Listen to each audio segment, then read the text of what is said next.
Olá, seja muito bem-vindo, muito bem-vinda a mais uma aula desse módulo do que a Viva é, o que ela pensa, o que ela faz, na Teologia Viva.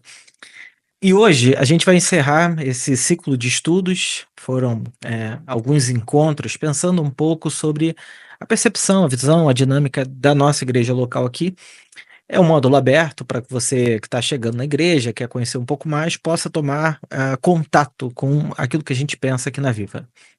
Hoje nós vamos falar de liderança. Liderança é um assunto central, fundamental, é uma aula única, e eu vou trazer alguns princípios fundamentais para a gente pensar em liderança cristã, tá bom?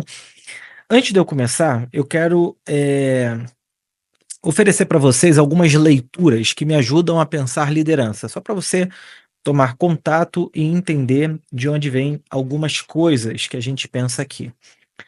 O primeiro livro, eu já recomendei ele algumas vezes, é o livro do Ricardo Agreste, Igreja, Tô Fora. Esse livro, basicamente, é um livro que me dá base para pensar a igreja hoje e como que a gente constrói uma igreja saudável para o mundo de hoje. Um outro livro que eu quero recomendar é o Chamado para Liderar, do Bill Hybels.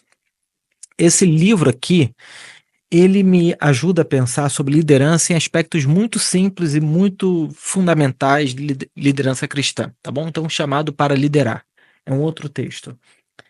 Esse eu li há muitos anos atrás, Liderança Corajosa, do Bill Hybels, em que ele conta um pouco a história da Willow Creek, como que nasceu a igreja, quais são as bases do pensamento daquela igreja.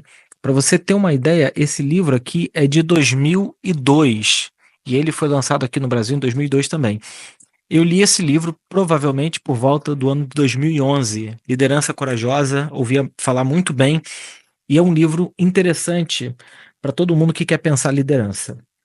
O tema hoje é liderança, né? A gente vai falar sobre liderança.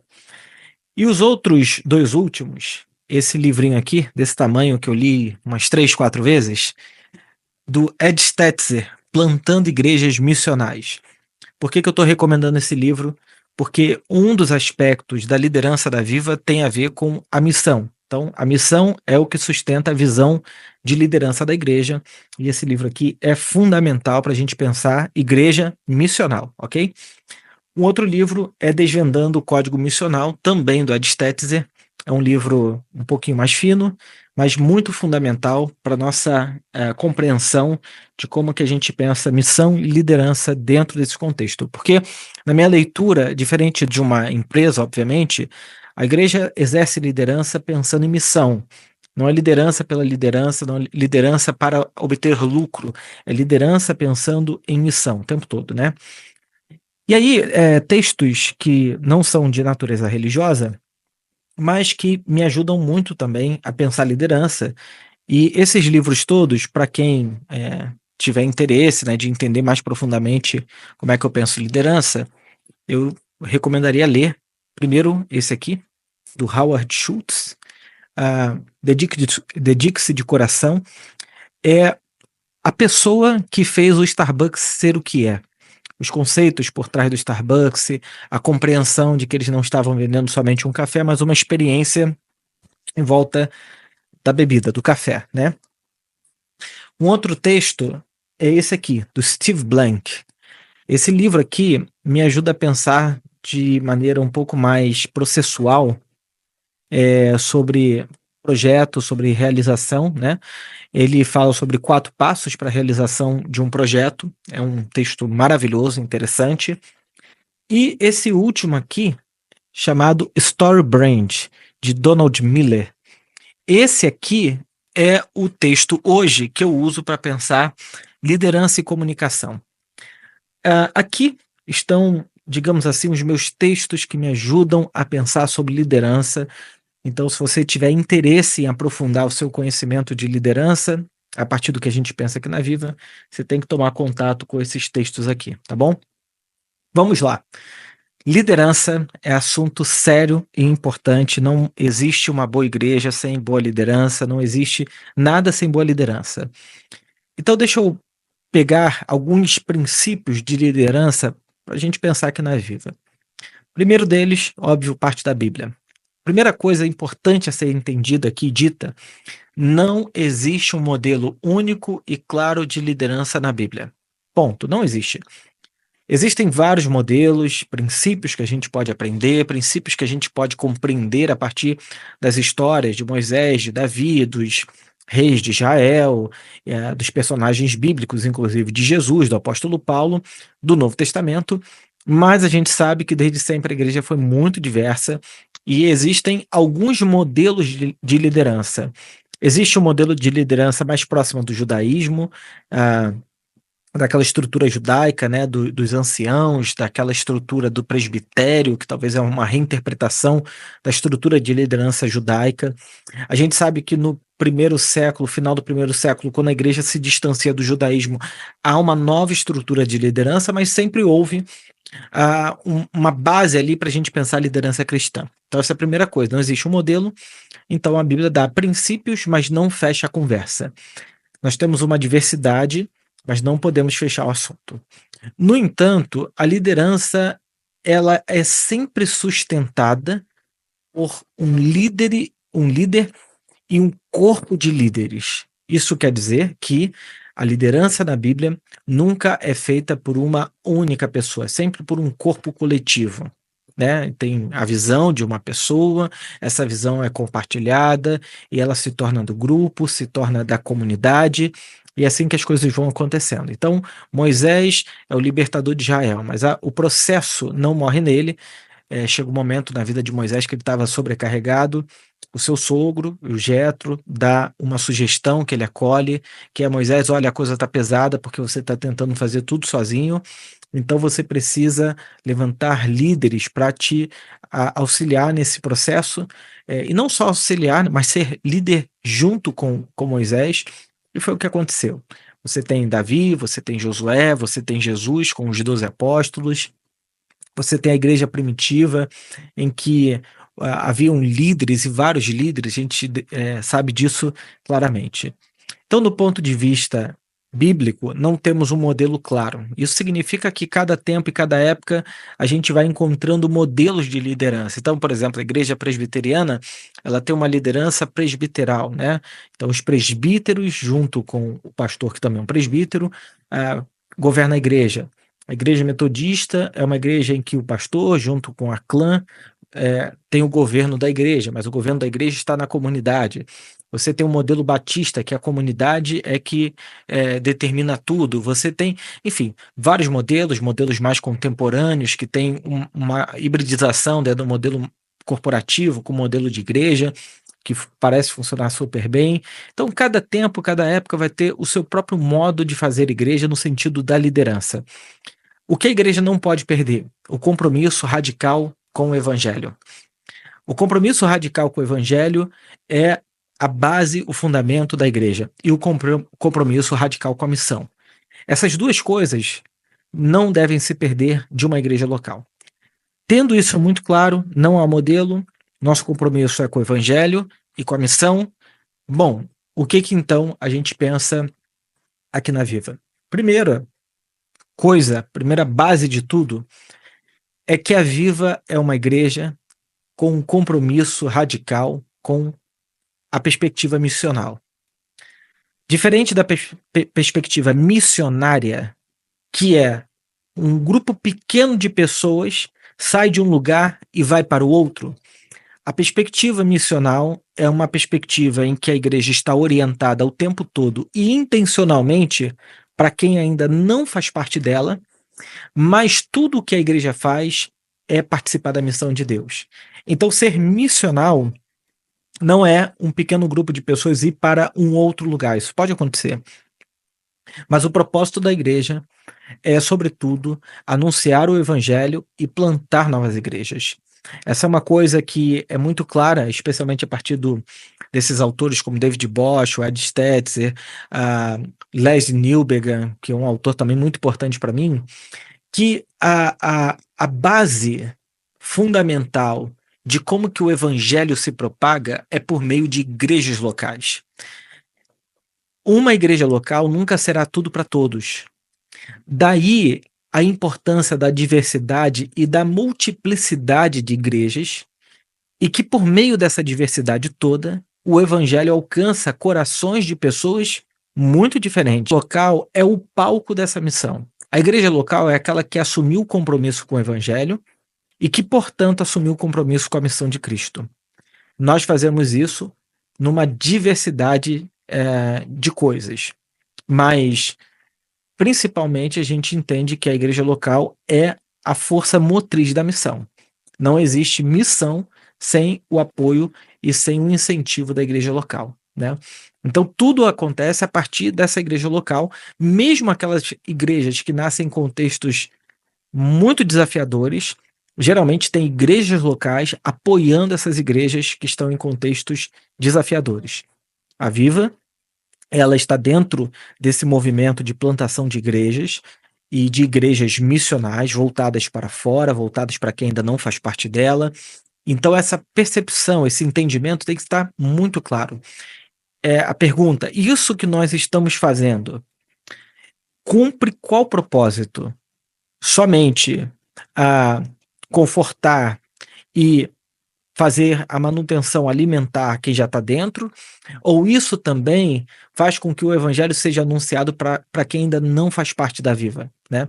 Então essa dinâmica, ela tem que acontecer o tempo todo, então a gente precisa cuidar de quem é parte da nossa comunidade, alimentar aqueles que já são cristãos, aqueles que já têm a fé em Cristo Jesus, e também anunciar, compartilhar o evangelho para quem ainda não está entre nós. Esse é o propósito fundamental da igreja, né? Bom, tendo dito isso, colocado essas bases, eu quero agora colocar bases bastante internas da Viva, bastante locais, bastante aqui, em casa. Nós estamos agora numa conversa de casa. Compromissos básicos para uma pessoa ser parte da liderança da Viva. Primeira coisa, ela tem que ter a identidade. Isso significa que ela tem que estar comprometida com a perspectiva da visão e a identidade da Viva. A identidade da Viva é uma igreja leve, é uma igreja relacional e é uma igreja voltada para fora, que quer anunciar o evangelho, que quer ser excelente em tudo que faz, né? Então, essa perspectiva tem que estar muito claro para todos que fazem parte da liderança. Ah, mas eu não sei se eu gosto muito de gente, eu gosto de ficar estudando na academia. Bom, talvez o seu trabalho seja outro, mas na Viva, a perspectiva relacional, leveza, um evangelho não religioso, não moralizante, não dogmático, ela é muito importante para a gente. E, sobretudo, uma perspectiva de fazer tudo bem feito, uma clareza da nossa identidade, essa leveza tem que aparecer nas coisas que a gente faz, e por aí vai, né? Segunda coisa é estar comprometida. O seu tempo, a sua capacidade e seus recursos financeiros para o progresso da igreja, né? Então, comprometer o tempo significa que ela tem que dedicar mais tempo do que outras pessoas que só frequentam ou fazem parte da igreja. Então, esse é um critério fundamental para a liderança. Ter a capacidade de fazer aquilo para o qual ela está se propondo. Eu quero cuidar da vida financeira da igreja. Ela tem que ter capacidade mínima de saber gerir essa dinâmica financeira da igreja. É muito simples, mas ao mesmo tempo ela tem que ter essa capacidade, lisura, saber lidar com isso de maneira sóbria, calma, porque ela vai estar lidando com uma parte sensível da comunidade, né? E a outra coisa é que o seu dinheiro também tem que estar envolvido na missão da Viva. Todos nós que somos da Viva, todos nós, sem exceção, inclusive eu, somos voluntários nessa igreja. Porque todos nós, eu, a Lidiane e todo mundo que está envolvido na Viva, dedica o seu tempo, a sua vida, ao avanço de uma igreja local, né? E esse avanço, ele envolve a nossa vida financeira. Essa é uma coisa que nos desafia muito, especialmente na nossa cultura, no nosso tempo, as dinâmicas que a gente vive como sociedade, as coisas oscilam muito, uma hora a coisa está barata, outra hora a coisa está muito cara, e isso mexe muito com a nossa vida financeira, né? Mas se a gente quer ter uma boa igreja, saudável, viva, e que possa abençoar outras pessoas, nosso dinheiro tem que estar envolvido nisso. Terceira coisa, ela tem que ter condições emocionais de liderar. Como psicanalista, como alguém que trabalha com saúde mental, como alguém que trabalha cuidando da saúde mental de outras pessoas, isso aqui é fundamental, gente. Hoje em dia, cada vez mais, o tema da saúde mental, ele é principal. Ele não é mais secundário, ele não é mais uma coisa como antigamente era escondida, do tipo, uma pessoa que era um psicólogo era meio mal vista, assim. Hoje não. Hoje a saúde mental é uma coisa fundamental. Especialmente para líderes. Tem que ser pessoa saudável, tem que ser pessoa feliz, tem que ser pessoa gente boa, tem que ser pessoa bem resolvida com a vida. Para que ela não fique transmitindo os seus traumas, as suas doenças, os seus, ah, as suas neuroses para todo mundo, neurotizando todo mundo, angustiando todo mundo, deixando todo mundo com raiva, não sabendo lidar e conter as suas emoções, porque todo líder sabe que tem dia que você está mais estressado, tem dia que você está mais calmo, tem dia que você está com raiva, e você não pode ficar jogando isso para fora para as outras pessoas que não tem nada a ver com o que está acontecendo dentro do seu mundo interno. Então, o líder, ele tem que ter condições emocionais de aprender a conter os seus próprios sentimentos, os seus movimentos, as suas angústias, seus sofrimentos, suas tristezas, para poder liderar pessoas, para poder não misturar aquilo que ele está sentindo com o que está acontecendo naquele momento. Então, isso é muito fundamental e eu diria mais. A pessoa pode ser capacitada, intelectualmente capacitada, mas se não for emocionalmente capaz de lidar com pessoas, ela não tem condições de ser líder. Esse é um critério muito importante. Até a quarta coisa aqui é a ética. A ética nos relacionamentos com as outras pessoas. Não pegar o que eu vi daqui e levar para cá. Ética de cuidar das pessoas. Todo líder, ele vai ouvir coisas desafiadoras. Ele vai ouvir coisas, ou ela vai ouvir coisas que não se conta para todo mundo. Então, a ética nos relacionamentos, ela é fundamental. Eu uso uma expressão que é aprender a guardar a reputação de alguém. Então, todo líder, ele tem que ter cuidado com a reputação das pessoas, guardar a reputação das pessoas, guardar a identidade das pessoas, porque se isso vaza da liderança para a igreja, olha, não há comunidade saudável dessa maneira. Ética com o dinheiro, fundamental. Então, o líder tem que ser aquela pessoa que sabe cuidar muito bem do seu dinheiro. Tem que ser um bom mordomo, uma linguagem teológica antiga, né? Ser mordomo do seu próprio recurso, do seu próprio dinheiro. É muito ruim, às vezes, e eu já vi isso acontecer, por exemplo, quando pastores ou pastoras, né, que não sabem cuidar do seu dinheiro, fica pedindo adiantamento para a igreja, fica pedindo, por exemplo, um aumento o tempo todo, porque não sabe gerir o seu dinheiro, porque não sabe cuidar da sua vida financeira e fica o tempo todo angustiando todo mundo que está ao seu redor. Isso é péssimo. Então, a liderança, ela tem que ter ética com o seu dinheiro. Ela tem que ter ética com o seu tempo. O que que é ética com o tempo? Saber a hora que ela está servindo a igreja, saber a hora que ela não está servindo a igreja. Colocar limite de, poxa, são 11h45 da noite, eu não posso mandar uma mensagem para uma outra pessoa da minha igreja. Não posso. Como líder, ele tem a vida dele, eu tenho que saber que ele tem, sei lá, filho, filha, ele está cuidando. Não posso. Então, esse limite do tempo é muito importante. Por isso, a questão da saúde emocional.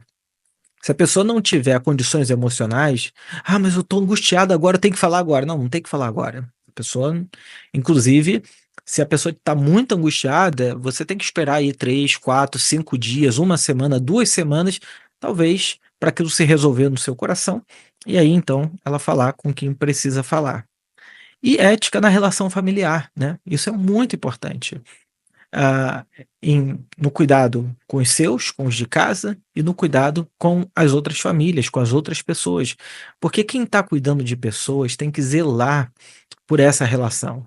As pessoas têm que ser respeitadas, as pessoas têm que ser amadas, e as pessoas têm que ser desafiadas na sua fé. Ser desafiada é diferente de ser pressionada, ser mal. Ser desafiada é você estar o tempo todo estimulando a que elas vivam mais perto de Jesus, uma vida de fé e uma vida de missão.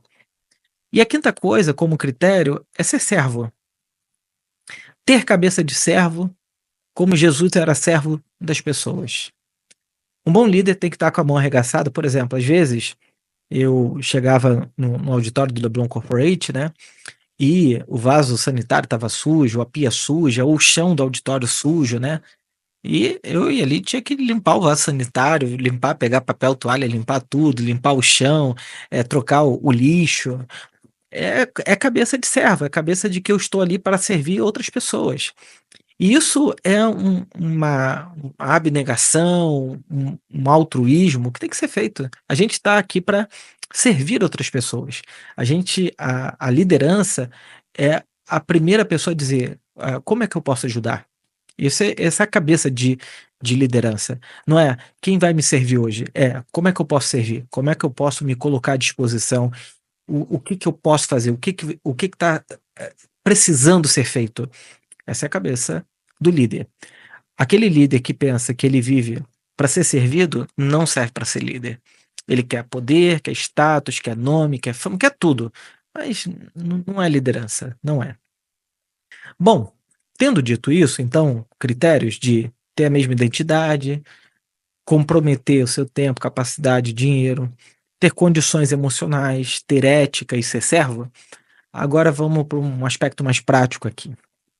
A Viva é uma igreja que se guia pela pessoa capaz e não pela necessidade.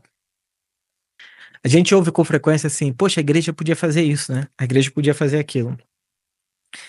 A pergunta deve ser sempre: quem é a pessoa que Deus está dando para executar esse trabalho, esse serviço?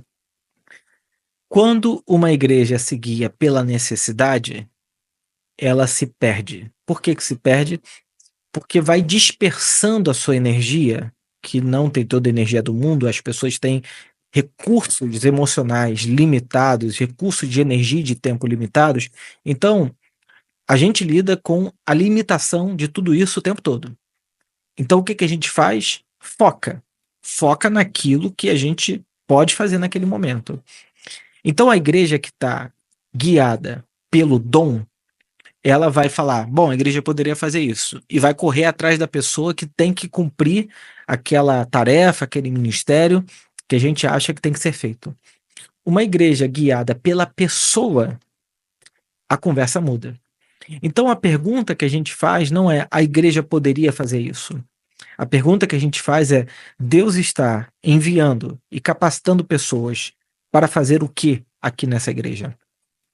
Então as perguntas que eu sempre farei serão: bom, quem é a pessoa que vai ficar responsável por essa área? Essa é a primeira pergunta. Dessa pergunta, eu tenho que fazer uma outra que eu aprendi com um amigo meu, que ele diz o seguinte: líder é aquela pessoa que tu tem que gostar de tomar café e comer pizza. Você tem que gostar da pessoa. Ela tem que casar, tem que bater, tem que ter nível de amizade, nível de relacionamento. Então, quem é essa pessoa? A segunda pergunta: pô, a pessoa é legal, gente boa, a gente come pizza e toma café com ela, maneiro. Ela tem a ver com a nossa identidade? Ela carrega, ela entendeu a identidade do que é ser viva? Bom, ok, entendeu, tudo certo.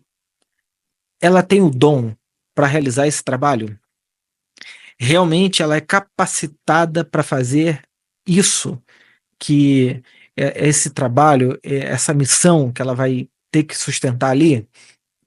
Bom, é a pessoa certa, com a identidade certa, e ela tem o dom, a capacidade para fazer aquele tipo de trabalho. Maravilha. Agora a gente vai descer um pouco mais o nível no sentido de aprofundar. Essa pessoa é capaz de idealizar um projeto, planejar esse projeto, gerir esse projeto e executar esse projeto? Ela é capaz de, do começo ao fim, dar conta do ministério, do serviço para o qual ela está se propondo? Bom, eu tenho a pessoa certa, a identidade, ela tem o dom para realizar e é uma pessoa que sabe gerir o processo. Ela sabe organizar o processo. Maravilha. Bom, uma pergunta que ela vai ter que fazer: O que que ela está propondo como ministério, como trabalho? É com cabeça de alguém que vai pegar o recurso daqui e fazer ele encaixar aqui, ou é alguém que vai ter a capacidade de, nesse projeto, levantar os recursos para o seu projeto se sustentar? Essa é uma parte importante, porque geralmente a contribuição de dízimos e ofertas que acontece na igreja mantém o dia a dia da igreja, mantém aquilo que é o básico, o fundamental, e quanto mais uma igreja cresce, geralmente mantém o dia a dia daquela igreja, cuidando do trabalho das crianças, do culto de domingo, a gestão dos processos internos daquela igreja. Então, todo projeto extra, a igreja pode ser uma parceira, mas ela não pode ser o banco que está financiando tudo. Então, cada projeto tem que ser autossuficiente. Vou dar um exemplo. Esse é o segundo ano que a Viva está fazendo um retiro. A gente poderia pensar o retiro da igreja de duas formas. A primeira é, bom, a gente tira do caixa da igreja, que é um caixa para manter o dia a dia, para pagar o retiro e deixar o retiro um custo assim baratíssimo para todo mundo. Ou a gente pode pensar, não, o retiro é da igreja. Todos nós estamos envolvidos nesse retiro. Então, esse retiro, ele tem que se pagar. Ao final do retiro, o caixa da igreja não pode ser abalado, digamos assim, né? Porque isso é fundamental para a saúde financeira de qualquer movimento, qualquer projeto, inclusive da igreja. Uma outra pergunta que essa pessoa vai ter que responder, além de se o que ela está se propondo se paga, é: por quanto tempo ela pretende realizar essa missão? Tem gente que adora voo de galinha. Ouvi essa expressão uma vez, que é aquela de voo baixo, mas que faz um barulho e de repente acaba. Esse tipo de projeto não faz sentido para a Viva.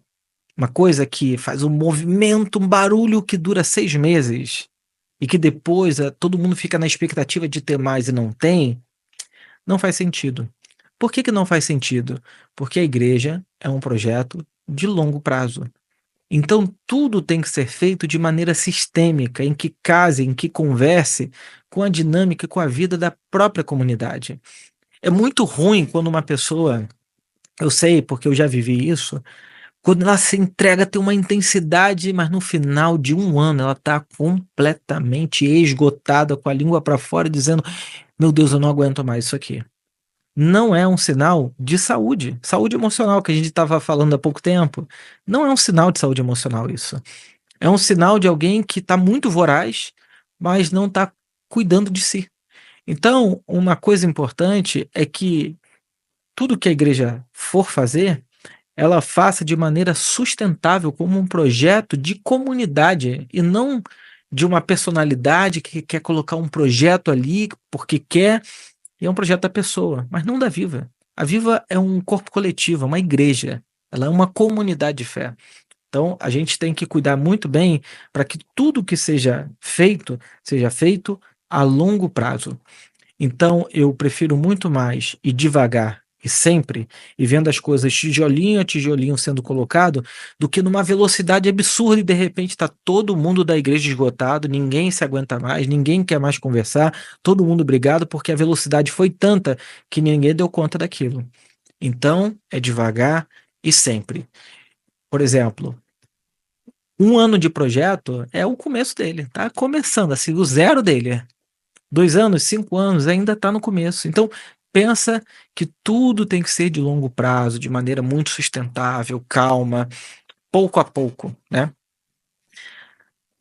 E aí, tendo tudo isso, ó, eu tenho a pessoa correta, a identidade está correta, ela tem o dom para realizar aquilo, é uma pessoa capaz de gerir um processo, é a pessoa que cria projetos que se sustentam, por exemplo, ela tem a compreensão de que aquele é um projeto de longo prazo.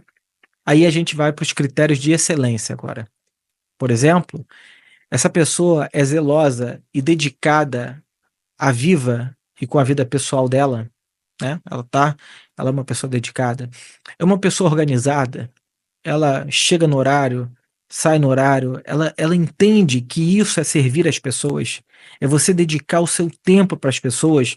Então, olha, o culto tá marcando, tô testando o microfone, não tô vendo se projetor tá bom ou tá ruim. Pode acontecer, eventualmente, alguma coisa sai do lugar, tudo bem. O ponto é, isso acontece sempre. O culto está marcado de 11 a meio-dia, meio-dia e 10 no máximo. Não, o culto hoje foi até 1 da tarde. Não, tá errado. Isso é falta de gestão de tempo. A pessoa faz tudo com capricho. Capricho é, poxa, não tem nada empoeirado, não tem nada sujo, não tem nada fora do lugar, as coisas estão bem ajustadas, organizadas, todo o processo é bem gerido, todo o processo é feito com zelo, na medida que se pode, né? Na medida que se tem capacidade de fazer aquilo. Então tudo está muito bem feito, tudo está muito bem organizado, pensado, a pessoa está intencionalmente focada naquilo que ela está fazendo. Então é fazer tudo com capricho, excelência é cuidado, excelência é zelo pelas coisas, especialmente as coisas de Deus que servem pessoas, né? Então, esses cuidados que às vezes são invisíveis, para quem só vai no culto, fica invisível, mas a liderança tem que estar ocupada disso. Bom, a última pergunta que tem que fazer é: essa pessoa tem um fôlego de um teco-teco que só consegue voar aí 2, 3 horas? Ou ela tem uma capacidade interna, espiritual, emocional, inteligência de um Boeing 777 que atravessa um oceano inteiro? Uma coisa é um voo assim, Rio-São Paulo, Rio-Brasília, voos de 3, 4 horas. Outra coisa são voos de 16 horas, 18 horas. A capacidade de cada uma das coisas e das pessoas é importante, porque senão tem gente que se envolve e vai se quebrando, se quebrando, se quebrando, e de repente fala assim: meu Deus, eu não tinha noção. Porque às vezes a liderança é muito afoita naquilo que está fazendo e sem capacidade interna, calma, para lidar com as situações, né?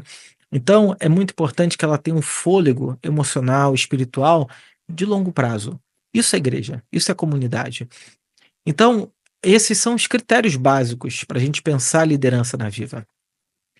A nível de quem assume, né, as responsabilidades, eu penso que a Viva ela tem um corpo pastoral que pensa teologicamente a igreja, no caso, hoje, somente eu, né? E eu espero que, com a graça de Deus e outras pessoas vão surgindo vocacionadas para isso.